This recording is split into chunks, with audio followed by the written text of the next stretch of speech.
Hi, I'm Shira Engel, and my mentor is Morgan Baden, and I will be reading from my short story, Riding Unicorns. I asked Mommy if, when I die, or if, when you die, I would live with her or you in heaven. She told me there is no such thing as heaven, so I asked her if I would live in hell. I asked her where I would live when I die. She rubbed her forehead and stared into her refrigerator. I can't read minds, but I could tell she was counting to 10 in her head, like she tells me to do when I might say something people don't like. When you die, you don't live anywhere. Mommy stared at me, and then her newspaper. She told me she had a headache, which is what grown-ups say when they don't want to answer any questions. You never had headaches. You answered all my questions, but maybe grown-ups can only answer a certain number of questions until they have to leave. Maybe you left because you used up all your answers and had to go find more. I'll bet Mommy had a headache because she needs to stay and take care of me, so she can't use up all her answers yet. I didn't understand how someone could just not live. But then I thought about when I turned 7 and got too big to play in the sandbox in the park. One day, the kids playing in the sandbox looked so small. Mommy took my hand and whispered that I was just too big for it. So that must be what death is like. You can't play in the sandbox when you're 7, and you just don't live when you die. I looked at Mommy again and thought that one more answer could be okay. So I asked her if, instead of going to heaven, I could just go with the unicorns when I die. She told me I could just ride the unicorns as she filled a word in on her crossword puzzle.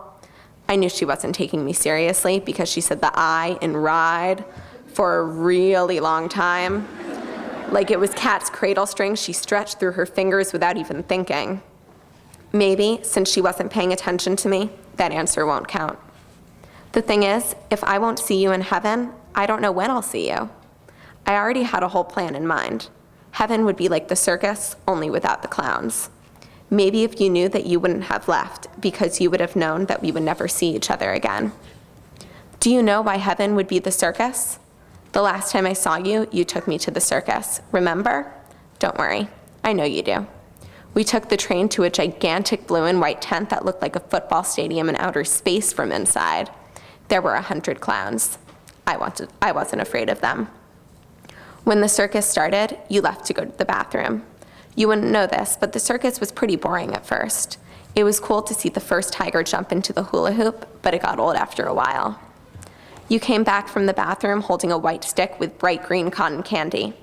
I remember you sat down and dropped the stick in my lap accidentally. I didn't mind though. I picked it up and ate it.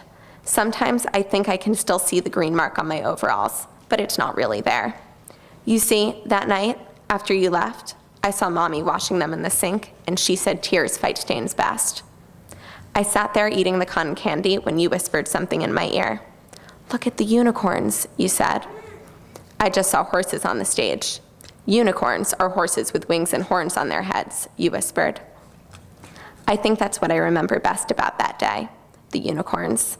That night I dreamt I rode one of them. I pet its mane and lifted my arms wide and flew through the clouds. It looked so nice, I wanted to just ride them all the time, but I would return to the circus sometimes if it meant eating cotton candy with you. I guess I won't see you in heaven after all. If you want to come find me, I'll be with the unicorns. Well, they're just horses with painted sticks drilled into their skulls. So just look for me at the circus. I'll be the one riding the horses, holding onto their painted sticks so I won't fall before you see me. Thank you.